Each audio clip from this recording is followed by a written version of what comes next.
Oh man, good morning, good morning, good morning. Here in Dover, Delaware, actually down here looking at some places to live, and I happened to stop by. Hey, baby girl, I happened to stop by Amazon, and I noticed that the first review on Lukewarm Saint was there in 5 stars. Exciting. Listen, this is my third book, and some people would say you should be used to it. I get excited every time. Good morning, love. How are you? I'm excited every time I see any positive feedback from anything that I do because a person doesn't have to do it. A person doesn't have to say anything positive if they don't choose to. But when it comes to someone reading your book, I don't know how the authors feel. I can only tell you how I feel. I appreciate and respect when someone purchases a book, when someone says a kind word about a book, and when someone writes a review, because they're now letting the world know how they feel. When they tell me, I appreciate and love it. But when they put it out there for the world, that's even more appreciative. I'm even more appreciative because they're now saying to the world, I want you to know what I thought about this book. Baby girl, go to mommy. Go to mommy and put your clothes on. And so I'm excited by it. I don't get too high, too low. I get excited, but then I keep it in perspective. It's one review, but it's still one positive review. I also take the negative reviews when I get them as constructive criticism. Maybe there's things I missed. I'll wait for the feedback. Maybe editors or, I'm sorry, I had to move this down. I'm missing some of you. Love to read and review your book. Okay.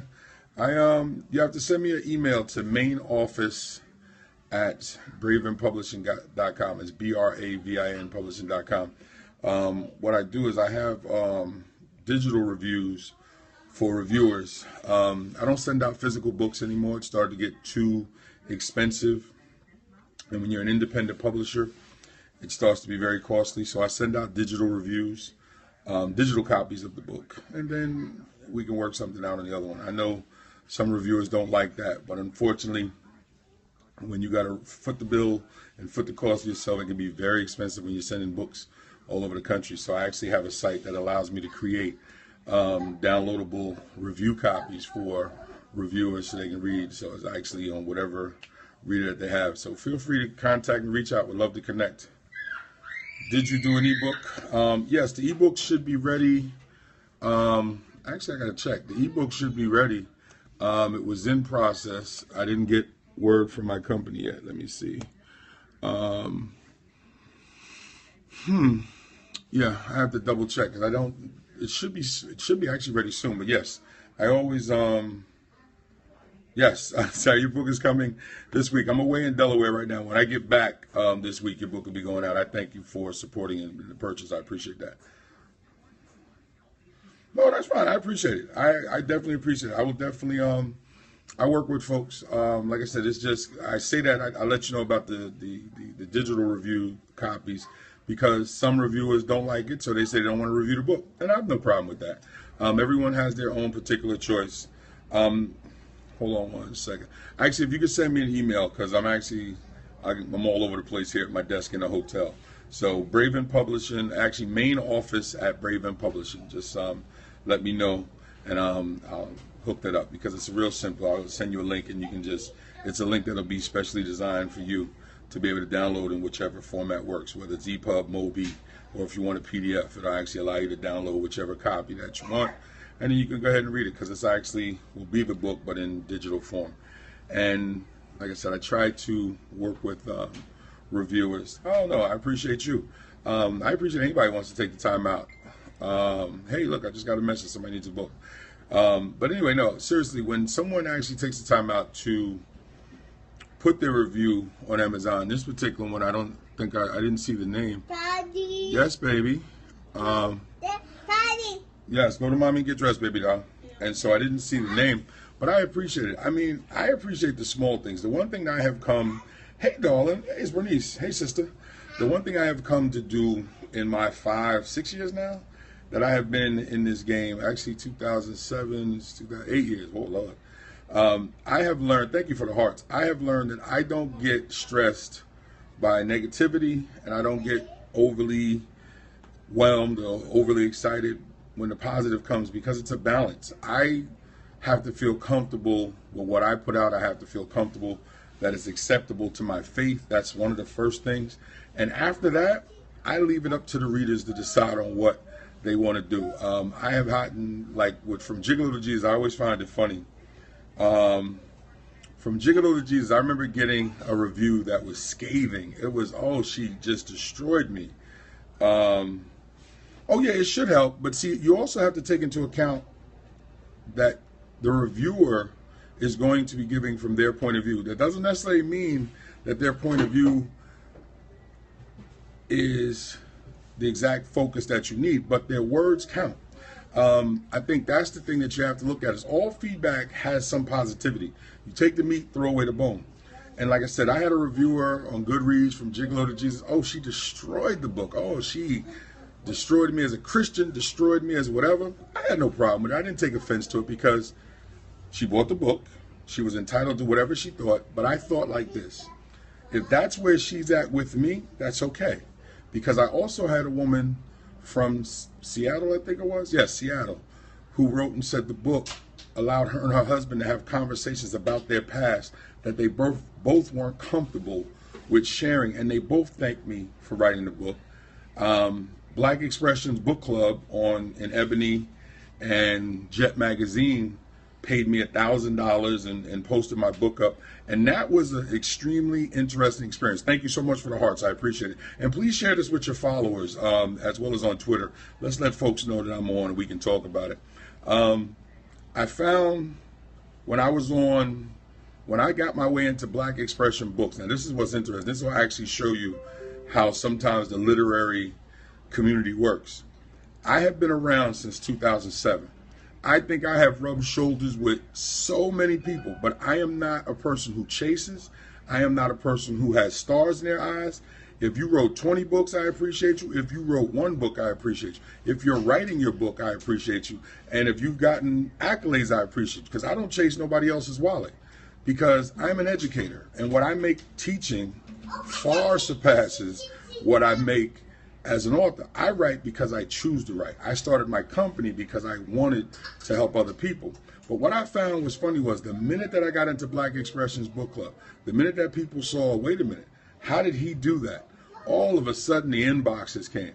Hey, KL, congratulations. And then I would wait for it. So how did you get into Black Expression Book Clubs? So you weren't reaching out because you really wanted to pat me on my back. You wanted to find out how you could get your book in the same position. And here's the trick. And I'll give this secret out to everybody watching, so get close to the screen. I'll tell you how to get your book into Black Expressions Book Club. Now, you ready? Authors, are you ready? Dramatic pause. All I did was be me. Yeah, that was the secret. When me and Carol Mackey got into a conversation, we got into a conversation about our faith. I never even mentioned that I was an author. I had a conversation about me. She had a conversation about her. And when we got to talking about what each other does, and she said, "You're an author?" I said, "Yes, 2-time author." And I didn't come at her about, "Can you work for Black Expression?" No. I simply had a conversation about faith. We talked about marriage, and we talked about the ups and downs, the things that I usually talk about. And then she said, "Well, send me a copy of your book. I'd like to take a look at it." Again, Black Expressions never even came up. After reading the book, she said, I'm going to see what I can do. And then the next thing I know, I got some information, and they sent me a contract, and they gave me $1,000, and they put the book in the book club. The book sold quite a bit. And then what's funny is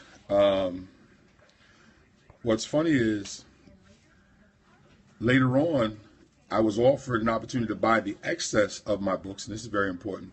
I wound up getting 350 hard copies of my book for $1.50 each. And I still never brought up, oh, sometimes just being you, trusting the God you pray to, is all that you need. See, I have never chased money, and I say this before, it's my own line. I don't. If you chase the money, you'll miss the people. I say it all the time. If you chase the money, you'll miss the people. I've never chased the money since I've come into this business because I've never worried about where my books, how much money my books are going to make. What I worry about is how my books are going to help others. When I write from my heart. It's also why my company, KLBELVIN Publishing, the motto is writing from the heart the way it should be. Now, I say the way it should be, but I know a lot of people don't do that because they're writing because their publishers have said this is what sells. Their promotional team said this is what's hot, and they do what they do. And I don't knock that because if you're a full-time author and this is what you do for a living, you do what you have to do to feed yourself. Simply as a teacher, if they tell me paperwork has to be done, I got progress reports sitting right there now that I'm going to get on later on after we go look at these homes and these apartments. But if that's what I have to do to keep my job, that's what I'm going to do. But when I started writing and when I started my literary service providing company, I did it for me and God. I turned it around. I did it for God and me. Let me get that right. Got to put him first.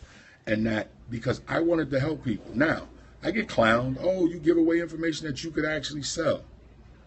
I haven't missed a meal yet, you see. I actually need to miss a few. I'm getting a little chunky again. I've never stressed that. I don't worry about how many reviews I have. I love the quality of the reviews I have. So if you go to Amazon and look up Gigolo to Jesus, I have 21 reviews, all positive. Nothing less than a 3.5. I think 3.5 is the only one that I have, a 3. All the rest are 4s and 5s. You know what? Those are lives that were changed. And then the people who haven't written reviews but have contacted me and told me that their life changed from reading my book, and I'm slowly seeing that with Lukewarm Saint. Now, I'm going to let you know a secret. I was terrified in writing Lukewarm Saint. What's the name of the book? Lukewarm Saint. It is inspirational fiction. I was terrified in writing it because I had never written that much fiction. A fictional novel, almost 50,000 plus pages. I wasn't sure if I could do it. Then I had to catch myself. Wait a minute, you can do anything. I tell my students all the time, you can do anything. So if I tell my students that and I'm not acting it out, I'm fraudulent. So I sat down, I did some research. It took me some time. Now, I don't knock people who throw books out every 3 months, every 2 months, every 4 or 5 months. I don't do that. I came in, thank you so much. I came in 2007 with a plan, and that was to write something professionally every year or be a part of something professionally every year. Well, I have. Man in Transition, I think 2010 was the only year I didn't write anything, I believe. 2007, going into 2008, Man in Transition, my poetry book. Released in 2008. 2009, Soul of a Man Part 1. 2010, like I said, I don't believe I wrote anything in 2010, but I did a lot of other work, other places. 2011, From Gigolo to Jesus was originally released. 2012, I was a part of Wordplay, which is the other anthology, poetic anthology that we published. 2013. Where are we in 2013? Now I got to sit down and figure it out. I had a list. Oh, Lord, I'm going blank. But I wrote something in 2013, 2014, and in 2015, I just released Lukewarm Saint and Soul of a Man Part 2. But I have been a part of 1, 2, 3, 4, 5 anthologies. I have written 3 of my own works, and from my company, no schedule, right? Oh, yeah, that's me. I don't have a writing schedule. Actually, I'm asked that at a lot of events that I go at and I speak at is, what's my writing schedule? You want the truth? I write at night because it's nice and quiet. I'm a night owl, so I like to do things at night. And I write on the weekend, and I write when I'm feeling it. And hey, what's going on with these hearts here? I don't see no hearts. Come on. I'm heart pimping this morning. Yes, I'm self-published, and I own my own company. So I'm published through my own company, KLBELVIN Publishing. I own a literary service provider company, and what we do is we provide the services that authors need to take their work from their computer to the physical published product. And so we have worked on 25 different books, 3 being my own and 22 for other authors.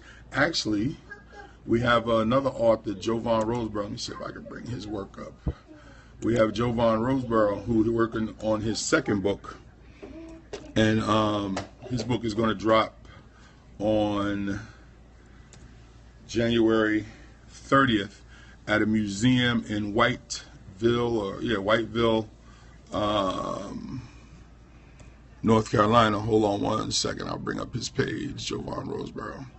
And We had the pleasure of working on his second book. We worked on his, let me turn this around. We worked on his first book also. Here we go. Somewhere Between Heaven and Here in Heaven, by Jovan Roseborough. This is the cover right here. And so we worked on this one also. And so he was another inspirational fictional book, a family drama. And I want to see if I can bring up the video trailer real quick for you because it is outstanding. And Lord, there we go. I don't know if y'all can hear. The harder I pray for you to take me faster, the harder he prays that you keep me here. He's just a baby, Lord. Have a great day, No, Donna. no, I done messed up my whole life, God. But please, don't make them suffer too much more longer having to see me like this. My name is Love Lennon, and this is my story.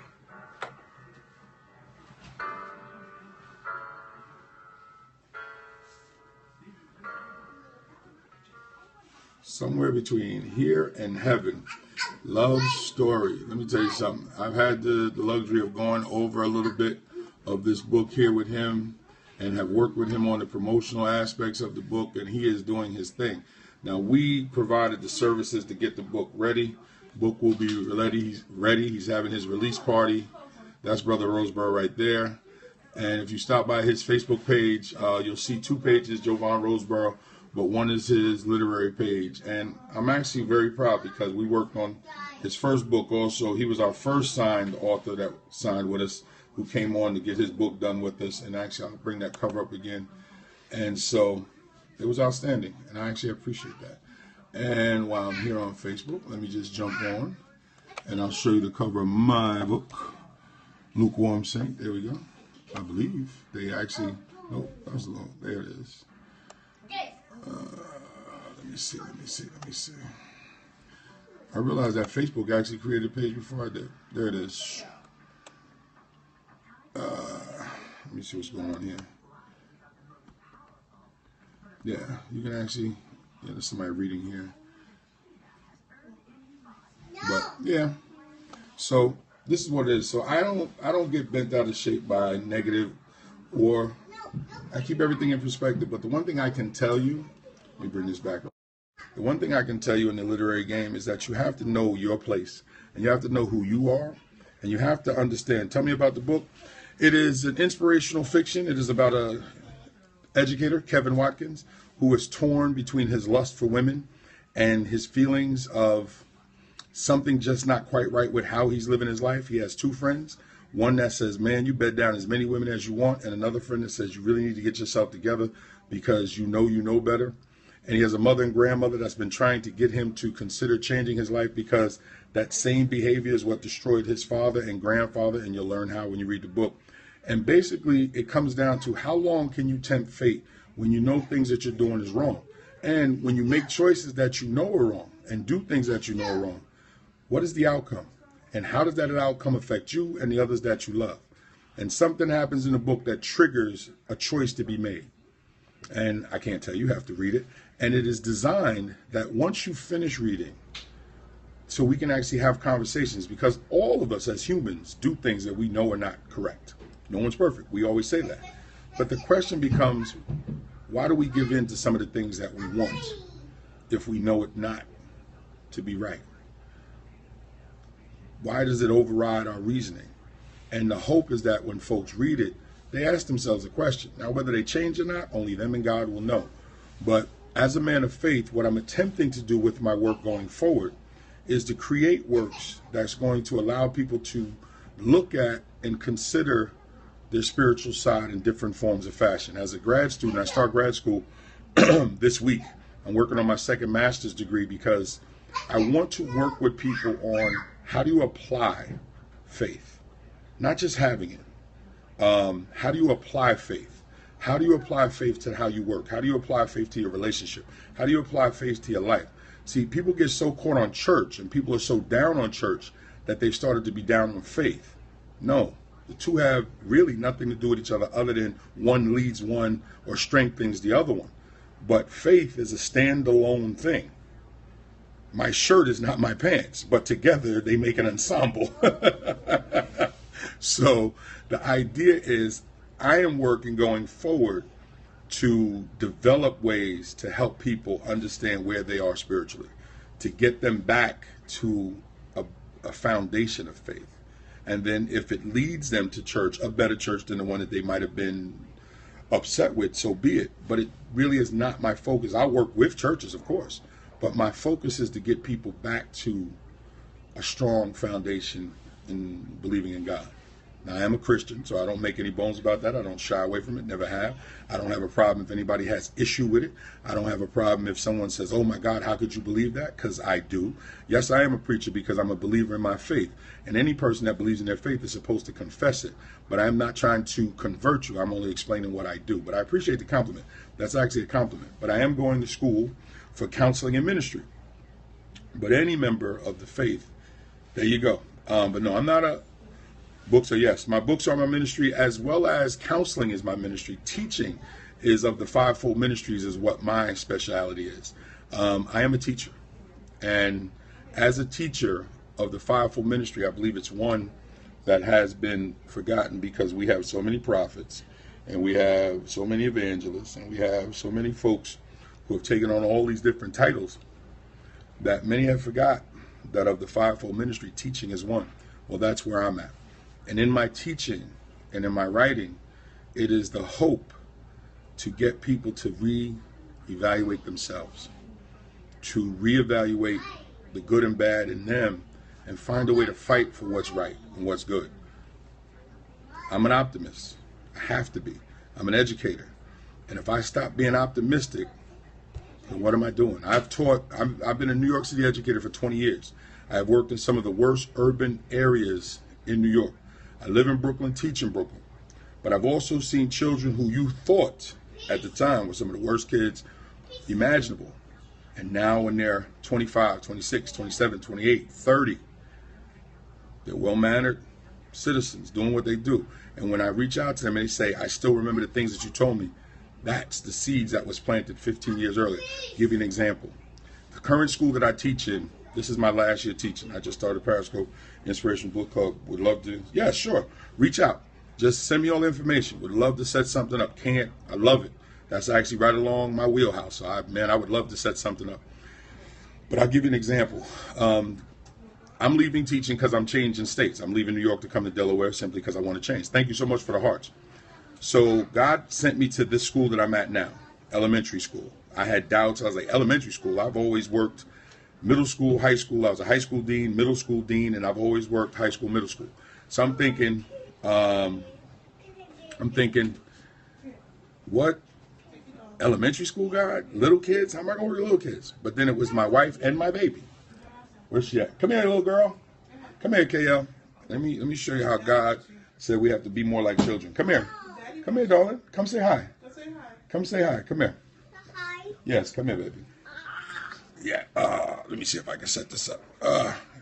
Sorry, guys, I gotta see how I can do this and pick up my little angel here. Come here, darling. Show you how God sends you word through. Thank you. Now, here she go. Say hi, baby. Hi. You gotta pick your head up. Look right here. Look at that little circle right there. Look, right up there. You say hi? Hi. Hey. Okay, go ahead with mommy. She's gonna go explore the hotel. Okay, so basically, I was having doubts on working with elementary kids because, thank you so much, I had never worked with the little kids, and I'm thinking, big burly man like me, how am I going to work with the little ones? And it was my wife. Again, men that are on this scope that watch and replay, listen to your wives. There's a reason why wives are helpmates, and they are not negative. They are mutual. Their talents mixed with yours, you become, that's my other scope. But anyway, my wife said, well, do what you do with our daughter. You're perfect with our daughter. How come you can't be that way with other children? You've been that way with kids your whole life. I said, but it's my daughter. That's different. She said, what's different? Children are children. You treat all children when you teach them like they're yours. What's the difference? That was the first thing.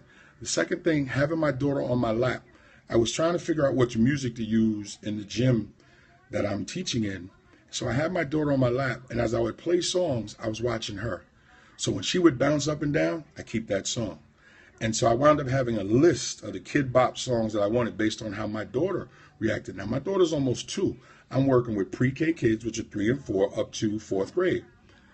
When I started playing this music in my gym, Lord, let me tell you, the way the kids were reacting, I was like, thank you, God, because now I felt like myself. But also, what it was I didn't allow the fear to stop me from thinking. So what I do is, this is what I want folks to try to put back in place, that we have to learn to apply scriptural knowledge to our daily focus and stop running to others to try to get it. Have a conversation, have a connection, but then learn to apply. Like in my classroom, I can't teach you anything. I can only offer the knowledge. It is up to whoever is in front of me, adult, child, baby, to decide that what I am saying, what I am giving is worthy to come in here. Because you could sit in a room full of kids, and if they don't care about what you're teaching, you ain't teaching, you're talking. Teaching is interacting. Knowledge is offered and then accepted. Now you're teaching. Now you're an educator. Because if a room full of people tune you out, you're just making noise. And the little ones have taught me so much about what I need to do going forward, because I have their attention and the love is natural. And then in watching them, it helped me to understand scripture better. Because when God says come to him as a child, I get it now. Children are just naturally open. That's why we have to protect them, because they don't gauge some of the stuff that we gauge as adults. That's why we have to protect them, as I said. But now I realize we have to come to God the same way, as open and as honest and as loving. And I have actually seen other teachers in this school get offended because their children run off the line to want to come and hug me. Now, I tell them it's wrong, because you got to stay in line, but I'm never going to stop a child from hugging me when I know that's natural. Now, I do tell a child, shh, you can't, you got to, and I do walk the child back over. But you're talking about children who some don't have a male figure in their lives. I'm going to stop them from connecting to someone that they deem positive, who is attempting to be positive? Not here. You can fire me first. And I know why the Lord brought me here for this 1 year. Because as I move on to do the things that I'm doing in grad school and the things I'm going to be doing forward, my degree, my master's degree is going to be in human services with the specialization in counseling and ministry, because I want to help people. Now, let's take that back to the books and explain to you what I'm doing with the books. What I'm doing with the books is exactly that. I take my writing, excuse me 1 second. I take my writing to do that, to open doors, to open and have conversations so people can experience me in a safe way. I don't need to be in your house, but if you have my book, we can talk. Now, let me bring this up so you can actually see the cover. There we go. That is the cover of my book. So, Lukewarm Saint up. Then that was my radio interview. Let me back that up a little bit. There we go. Lukewarm Saint. And all my cover designs are my own, and this is done by Gregory Graphics out of Philadelphia. Contacted the brother. I had an idea of what I wanted. He brought my idea to life. And I don't know if you can see the back cover, and you can see my man's face. You see his face at the beginning. You see the way he's looking. Now, I don't know if that's how you're supposed to look when you're praying, but then you can look that he's torn. And many of us go through that same thing. We'll look like this in public, but we'll look like this when we're in our house. And we don't want people to see us like this when we're contemplating and we can't figure out what's going on. That's actually my company logo down there. Facebook, you can just author KLBELVIN, and my literary page, KLBELVIN, and you'll be able to see tons of my pictures. This is actually from one of the Blog Talk radio shows that I was on. But I'm on so many things. Actually, my blog spot is klbelvin.blogspot.com. That's my blog, and you'll see some of my previous Periscopes, as well as on YouTube. KLBELVIN on YouTube, you'll see some of my other videos and other things, and I'm always I'm always talking. klbelvin.blogspot.com, as well as KLBELVIN on YouTube. Everything is KLBELVIN. I make it, my brand is connected to my name. I don't want to confuse folks. KL, here it is right here. KLBELVIN.blogspot.com. Let me bring it up for you. Actually, where's my blog? But yeah, as an author, one of the things that I want to see more authors do. There we go. Can we see that there? There it is right there. KLBELVIN.blogspot.com. And you'll see the blog of KL Belvin, The Power of Positive Transformation, because that is what I'm about. And you'll see some of my periscopes and other videos. Actually, I did a cable network television show. That's one of my interviews there. That's me. And as you see, my gigantic cross around my neck. So I don't have to say too much. People pretty much figured out. They think I'm a rapper. Actually, I'm not. And they think the cross is platinum. It's not. It's stainless steel. I just like the cross. I'm not going to spend millions of dollars and waste money that I could be taking care of my family and other people on some jewelry. But I do want the jewelry to stand out, because they do not allow me to teach lessons or to speak about my faith in the New York City public school system, nor would I, because it's not the place to have that conversation. So what I do is I let my cross around my neck have that conversation.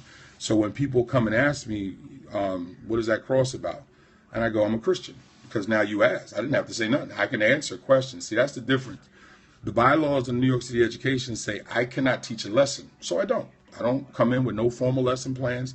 I don't do anything. But the cross around my neck, yes, here's a cross right here. I wear a cross so it starts conversation, and then we can have a conversation.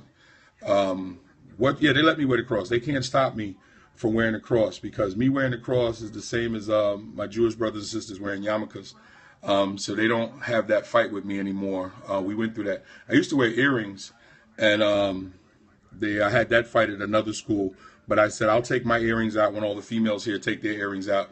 And I said, they're religious symbols. They backed away. The one thing in New York City that all you have to do is threaten a lawsuit. They leave you alone. No school wants a lawsuit. So not that I'm going to spend that type of money and sue. But I wear my cross because it's a way to say without saying and allow me to do what I do. I had parents upset, but the one thing I do not do in any form or fashion, on any plane that I am on, any level that I'm on, I am not trying to indoctrinate anyone. I am an expresser of my faith because I am excited and I love my faith. But I do not worry if you do not like me or you do not like it, because I am not trying to indoctrinate you. I'm just telling you what I do and why I do it. If it doesn't work for you, God bless you. Just like I sit with everybody. I am tolerant of everyone, because in the end, it is about you and God, not me and God. Not me, God, judging you. No, I have to judge whether me and you need to be together, because it might be detrimental to my health, my faith, my position with the Lord. So yeah, I have to make judgments, but that's discernment. And I always tell folks, look up the definition of discernment and you'll see it says judgment. Judgment meaning making a decision based on your actions and creating a consequence. I can't do that, nor would I want to. I don't want that weight. What I do is focus on how I do what I do and how I can help other people do what they do. And then see if I can help them in any more ways that they might need. I don't force this on anyone. I don't beg anyone to accept this. Hence is why I don't stress if you buy or don't buy my book. I'm not a fan of guerrilla marketing. I ain't got to run up on you. Yo, buy this book. This is the hottest thing. It's going to change your life. Please. I don't like that when I'm shopping. Just like when people come with those spray bottles. Don't spray that on me. If you do, I might forget I'm a Christian. Thank you. I'll stop by Instagram in a little bit. Because real Christian faith is about peace and love and compassion, not aggression. Jesus and aggression don't work. You want to be aggressive about your faith. Be aggressive in learning what your faith is. Be aggressive in how you fix you, but be compassionate, open, and concerned about everyone else that does not understand or respect or even like your faith. I sit with people all the time that I know could care less about Christians. So what? I'm still a man. I'm still a person that likes to enjoy people's company. And the more you sit with people who are not of your faith, the more you learn what you need to learn about you. I just don't get that. And again, anybody watching that's just tuned in, or my name is KLBELVIN, and my scopes are really about three things: the literary industry, relationships, or education. Sometimes they'll take a turn and be about all three. Those are the hats that I wear. I've cut down on a lot of my other hats, man, because with grad school starting on Monday, I don't have time. How do I follow you here? Just slide up. If you're on an Android phone, slide up, and you'll see my name. Just press my picture, and then you can follow me that way. If you're on an OSI device, an iPhone, slide right, and you'll see my name. Just click on my name, and you can follow me that way. And I don't have a regular time at school. I'm not even gonna lie to you. I know some people do, and they're like, thank you so much, appreciate it. Oh, hey, brother Mellinger, how you doing? A lot of people will say, I scope every day at 10 o'clock because you want people to listen. I am not that rigid, never will be. And actually, that's why I could never join the armed services. You couldn't just make me do. The only thing I'm following blindly is God. I'm sorry. I have been this way since being a child. You say jump in a hole, I'm looking in the hole. What's in there? I'm not jumping in because you say jump in there. With God, I'm getting there. I'm not even there completely. Like I said, I'm working on me, because there's sometimes I know God says do this, and I'm like, really? I don't know. But really, listen, and back to the original point of this scope, is when you have someone take the time out to write a review of your work. Appreciate it. Live in the moment. Enjoy that someone said, I like what you wrote. I appreciated what you gave me. And when they put it to the world, when you see a review on your website or on Amazon, they're now telling the world, I like what I read. There's something special about that. Don't just gloss over that. I don't care if it's a family member. I don't care if it's a cousin and you think, well, they're supposed to do that. No, no, no, no. You would like them to do that. But when they do it, honor that. Take a moment and thank God for that. Pray that others feel the same way, but enjoy that one. And I think that's the other thing that so many people miss. We're so busy with trying to grab the masses. Enjoy the one, and then enjoy the next one. And you keep working, and you keep writing. Like she wrote, I can't wait for book 2. Book 2 is in here. I just have to sit down and get it out. But I have so much I got to do. But it's 2000. You want to write a book? Then write. The question is, why haven't you written a book? Not the statement. My question to you is, why haven't you? A lot of people say they want to write books. Why haven't you? That is what you have. There you go. So you mean you haven't finished your book? Change how you speak about you. You then change how you feel about you, which then changes your focus about you. So you started off saying, I want to write a book, but you're writing. So stop. You're a writer. You just haven't published yet. So when anybody asks you, are you an author? Yes. I'm an unpublished author, but I'll be published soon. Speak life into what you do. Don't take away from what you do. Don't ever start off weak. Start off strong. And if you need to back up a little bit, okay. But don't start off weak. You may not get a chance to be strong. Think about it. Life is like a fight. You start off weak. You in the corner getting beat up. You got to come out hard. Speak it into existence and let God be the one that says, no, you're not a writer. Yes, you are a writer, because in the end, he has the final say so. So why would you ever speak weak about yourself? When people ask me, I'm a writer, 3-time published author, but I've been a part of 5 anthologies and I published 25 books. Now you asked me, was I author? But I'm going to give you my resume because it's all connected. Now, if you say to myself, I didn't ask him all that. I know you didn't. I come out strong. So if you say to me, okay, but how many books have you done? 3. And I got like another 8 in here that I actually have planned out. My next book is a small Making Marriage Cool Again. It's actually a small little self-help guide, which is part of a focus that I'm working on. That's one. Making Marriage Cool Again. I'm working on Lukewarm Saint 2, Fox in the Hen House. And then there's another one called Proverbs 31 Man. Yes, I said Proverbs 31 Man. Not Proverbs 31 Woman, which we hear a lot about, but Proverbs 31 Man. But I can't give that away right now because I'm going to put it down on paper. But those are the 3 immediate projects that I'm working on, as well as I'm considering publishing the 3rd anthology to a poetic anthology series that we started. It's called Wordplay. We did Wordplay 1 in 2000. Oh, there it was. Wordplay 1 in 2012. Wordplay 2 in 2013. And now it's coming to me. So Wordplay 1 was just a collection of 11 poets. I happen to be one of them. I like to use 12 because I just like the number 12, like disciples. So what I did was in Wordplay 2, Wordplay 1 was Words Are Our Canvas, 11 poets. We had 12. One was questioning the contract, couldn't see past his own greed, so I just got rid of him. I wasn't even going to argue with him. He was shocked. Turned out to be the worst mistake of his life. His choice.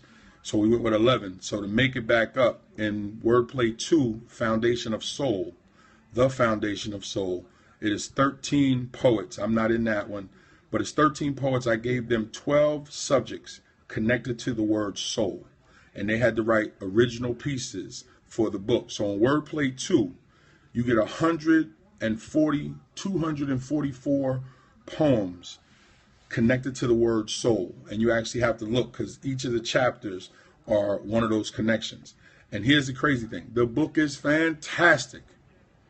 Poets did not go out and promote and sell themselves. Now, here's my thing. Now, you guys listen, let me ask you a question. If you don't have to put up any money, and the book costs $15 retail, $14.99, and you can buy the book for $6.50.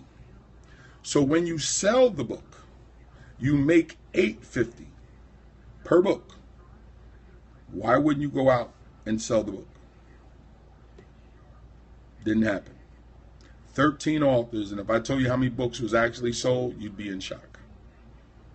And I gave all of them the opportunity to add to their professional repertoire because I didn't ask them to do anything but sell a book and make money.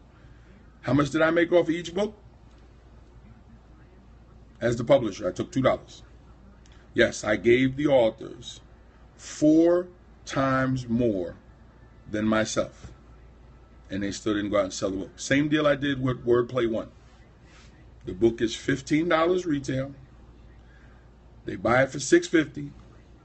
They stand to make $8.50. I get $2 per book. And to me, both books were a flop based on what I knew it could do. And here's why. The only reason why I took $2, and I had a couple of publishers get mad at me. Why you only take $2? That's crazy. You're supposed to get 50-50 split. Whatever. I do my business the way I want. I figured when you have so many authors out doing for themselves, $2 from many places is better than one person trying to gain the money for themselves. Except I had the vision, but a lot of other people didn't. And after the failure of the second Wordplay book, I decided I am not going that route. I am just going to work on my work because I know what my vision is and what my hustle factor is. And that I know I go hard in the paint. I can't expect no one else to. But something touched my spirit, and I want to do one final book in this poetry series, and then I'm going to hang it up because that was the original plan, and God placed it on my spirit. It is Wordplay 3, Taking Back What the Devil Stole. And I'm going to use 12 Christian poets, and I'm going to give them 12 subjects connected to Scripture and God and Jesus. And they have to write 12 original poems connected to this book with no profanity, nothing that's going to be offensive other than the faith itself. That's offensive to some people. And we're going to do this one last time, but we're going to dedicate this book to God. And it's going to be the same rate, and we're going to see what happens. And when I get the time, I just haven't worked out all the particulars. I haven't made the changes to the contract yet. But I have the idea on the table, and I have the cover design in mind already. I have to actually sit down with the cover designer because, like I said, I design all the covers myself. And if you go to bravenpublishing.com, and actually, do I have all of the what's names up? No, I don't think I do. I don't think I do. So let me see. But yes, I was a little shocked that I gave authors an opportunity to be published, and they didn't sell any books. And the crazy part was with Wordplay 2, a lot of the authors were established authors. They just didn't sell the books. And you can't get upset. Well, you can, but you just don't hold on to being upset. You just simply say, okay, Lord, I guess this is not what you wanted. You chuck it to the side and you keep it moving. You don't hold on to any negativity, because when you do, it stops you. I hope they fast and pray, allow God to lead. Well, I hope so. That's another thing too. When you have failures, sometimes the greatest failures allow you to understand exactly where you should be, and you actually start to say, okay, I get it, Lord. And sometimes the answer is no. Just because an idea is great doesn't mean that that's what God wanted. Actually, let me see. Is this the poetry book? Yeah, I can show you the covers. Okay, this is one here, this is one right here, Wordplay. That is me right there in the middle, KLBELVIN. And outstanding cover. Me and the author, me and the cover designer, I think he was out of Denver.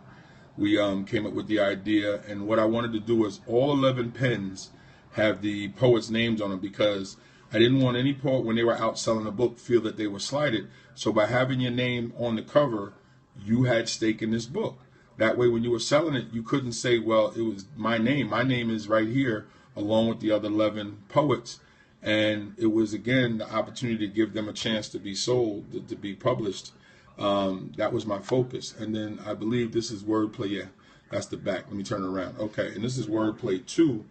And you see Foundations of the Soul. And here, the leaves have all the poets' names on them. And again, the idea, and my idea with the book was, when you're selling the book, you're able to point to your name. So it's not like, now, of course, my company name is on it because I'm the one that published the book. But as the poet, your name is in this tree, in the Foundation of Soul. And, you know, the idea was to give the poet an opportunity to be able to say, that's me. So when he's selling the book, he can take ownership when he's selling the book. Plus, you're getting paid for it without having to lay nothing out. So I'm not a publisher, and I'm not a service provider who's about self. It was about trying to give back. I have no problem with saying that, and I have no problem because I live it. And this is my first book of poetry. 2007, I had finished this and released it in 2008. This is my very first book. That cover, I believe, was done by Jessica Tillis out of Maryland. And this is my very first book, a collection of all my poems and a few of my narratives that I had written on different pages at the time when I had made my transition from being a man of the flesh to being a man of God. And so my book is actually written that way. It takes you through the spiritual man that I was or am, and it takes you back to the man that used to do the erotic poetry. This young lady here, we did this book for her. It was her poetry book. Unfortunately, she never paid us, so she still owes us about $1,000 and acts as if she doesn't owe us money. I think that's fascinating too, how, you know, you give a person 100 books and they forget that. Actually, let me take you through some of our covers. I haven't updated this in a while, so I can take you through some of our covers here. Okay, there's my book, A Man in Transition. I can walk you through this. So that's my first one. That's the cover, of course. Walk you through some of our covers. This is Jovan Roseborough. I showed you his second book. This is actually his first book that he did with us. This cover was done by the gentleman out of Denver. Also, The Only One That Can Stop Me Is Me. It's actually his memoir and self-help book. He actually walked from North Carolina to Washington, D.C. to make a statement on social change, and he came to us to help him put the book together. So we provided the services needed for him to do that. This is the full cover, the full layout, and like I said, now he's come back to work on his second book with us. This is a book that we did. This is actually in Spanish from a pastor in California. So you see, you don't have to actually be in the state with us to get your book done. He came to us, and it's actually it's a ministry. It's a book on making marriages stronger, but it's actually written in Spanish. This is actually the full layout. They came to us with family pictures that they wanted to have intertwined into the cover design. And actually, the cover designer is that one, the brother in Denver. Talented author, just couldn't get himself together. And actually, the coins were connected to the faith and the Latino faith, and that worked out there. This is my book, From Jiggler to Jesus, that you heard me mention. Same cover designer from Denver worked on mine. And this is my layout, my lovely wife. And why is my lovely wife there? Simply because I couldn't do the things I do without God and my wife. And this is the cover of my second book, From Gigolo to Jesus. And it talks about, now this is in not poetry form, this is in complete detail of my my transformation from a misogynistic whore to a man of God. So please share it. I love the hearts. Let's keep going. And so this one here, we did some history. This is a historical book that we did for a gentleman. Now this is very interesting because this brother here, Professor Willie Cooper, Dr. Willie Cooper, he came to us. We helped him write his historical book. We also did his second book, and then we actually set him up where he now is self-contained. He doesn't work with us anymore. He bought himself out. And good morning, good morning. And he now did 2 books with us. He now is a complete self-entity. He does not use us any longer because we set him up in his own business, and we had a contract. He bought his contract out, and we love it that he went from having no books to 2 books to his own company. And he did that through us, and this is the layout. This wonderful cover was done, by the same brother from Denver, I believe. And this design here, his son created this, and then we created the cover around that, because he said to me, I want this picture here that my son created, I want that involved in the cover. So the trick was, how do we get this image to fit the design? And he came up with design. So you see, it's a Civil War piece. It actually talks about the black soldiers and sailors who fought in the Civil War from 1862 to 1866 that were not given credit. He did the research, and his grandfather was one of those individuals. So he wrote the book himself, and he came to us to do the literary services. This gentleman here, an educator here in New York, this is Teenage Fiction, Somewhere Out of the Darkness by Glenn Razor. This is actually a fictional book for teenagers. So he came to us. Another outstanding story, 2 young men that meet in juvenile detention, and then they wound up having their escapades throughout. I already showed you wordplay. This one here has not been released because, again, author has not paid us. From nothing to everything. Brother Blackman, I know, sorry to put you out there like that, but we have not been able to release the book. It's on hold right now. I'll put it to you that way. It's on hold. So we're just waiting for the author to decide what he wants to do. But this is the cover. This was designed, this cover design was from a cover designer in Georgia. I got to get his name. I like the cover design on that. So we're still waiting. President's son, Jovan Roseborough and P.D. Powell put this together out of North Carolina. Brother Roseborough helped work on this. This is a memoir of Brother Powell. And it's his memoir after spending time in federal incarceration and getting home. He wanted to put something out to leave something behind. So we did that one also. Wordplay 2 I showed you. And this was just a list. And you can see some of our other books here. Do I believe in God? Without question. Without question. Everything I do is centered on my belief in God. My education, my work, everything is because I'm a man of faith. And as a man of faith, I have to show, not just tell, not just talk, show. And what you just seen is the product of my faith, because you couldn't have told me when I was younger that I would be this. Not at all. And so this is what I do. And you guys that have stuck with me through the whole thing, and you guys that have listened, I appreciate the hearts. I appreciate the questions, the concerns. So let me give you all my information as I jump off. Got to get ready to go look at some apartments and houses here in Delaware, because this is where I'm moving. And I definitely appreciate the hearts. I definitely appreciate the shares. Another thing, too, is later on I'll go back and look at all the analytics, and I'll make sure I reach out to everyone that has been here on the scope. My name is KLBELVIN. Okay? My email is mainoffice@bravenpublishing.com. My website is www.bravenpublishing.com. I am the author of 3 books. I have been a part of 5 anthologies. The most recent is Soul of a Man Part 2, which is 17 men of color who came together to write narratives from our points of view. Outstanding read. I am on Facebook, KLBELVIN, Twitter, KLBELVIN, Google+, KLBELVIN, Tumblr, LinkedIn.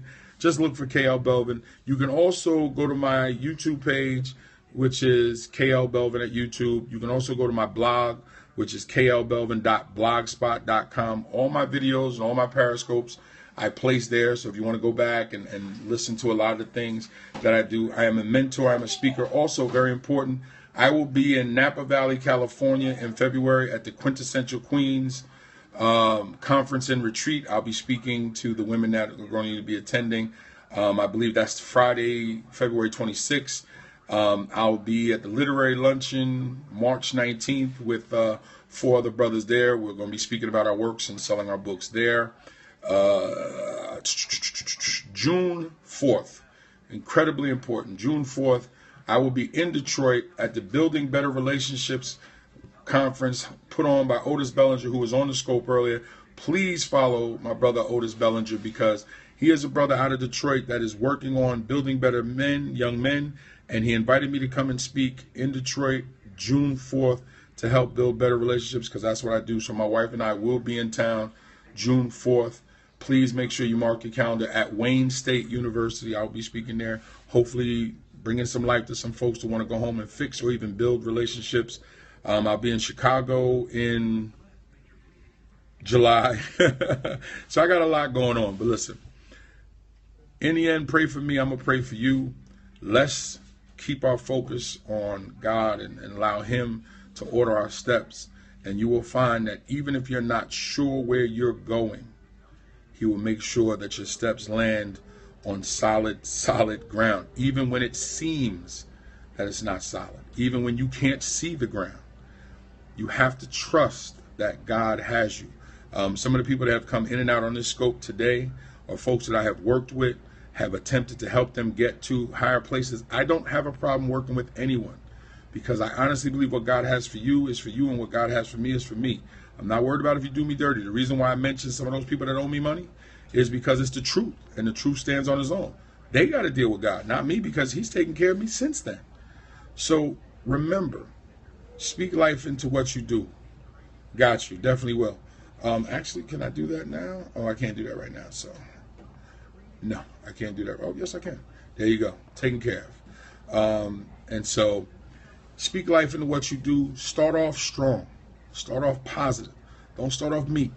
Do not start off soft. I will follow you, and then you can just follow me back. Let's do it that way. How about that? Now, I followed you, you follow me back. And we have to remember, you are as strong as you choose to be. You are as weak as you think you are if you think you're weak. But if you do not think you're weak and you think that you are strong, not only will you become strong, you will actually start to emit an energy where others will realize that you're strong, and they will gravitate to your strength or flee because they're worried about it. So either way, it comes down to how you think about you and the God that you believe in. And if you believe in the God that I believe in, then when you think you're strong, you are mightier than you could ever be. So, with that said, my little girl's over there eating because I know she's quiet, and when she get quiet, you know, when an almost 2-year-old gets quiet, you got to start searching because you don't know what she could be into, because all of a sudden you look up and there's grease all over the place. But anyway, guys, it has been a pleasure. I didn't even plan on staying on this long, but I appreciate the time that you spent. And like I said, I will go back. Oh, all you guys at Scope, let me give you this before I leave. Fullscope.tv. Fullscope.tv.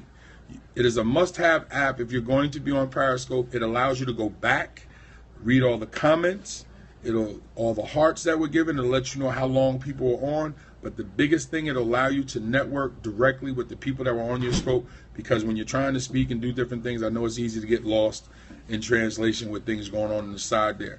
And you'll also be able to see all the hearts, and I appreciate all the hearts, I really do. But again, remember, let's connect. Let's reach out. If there's things that you would like me to be involved in, send me an email, and let's really converse. The reason why I'm going to Wayne State right now is because I started following Brother Otis Bellinger here on Periscope. I liked his messages. I liked what I saw. I kept coming back. I got engaged with him. We got to talking, and then he put out the word that he was looking for speakers to come for his conference, and we've set it up, and I'm confirmed, and I'm coming to assist him, and we're going to look to build better relationships. So everything is possible if you move in a positive way. Do not let this medium go past you and not use it in a way that will help you to not only build your brand, build your business, but connect with like-minded folks, which for me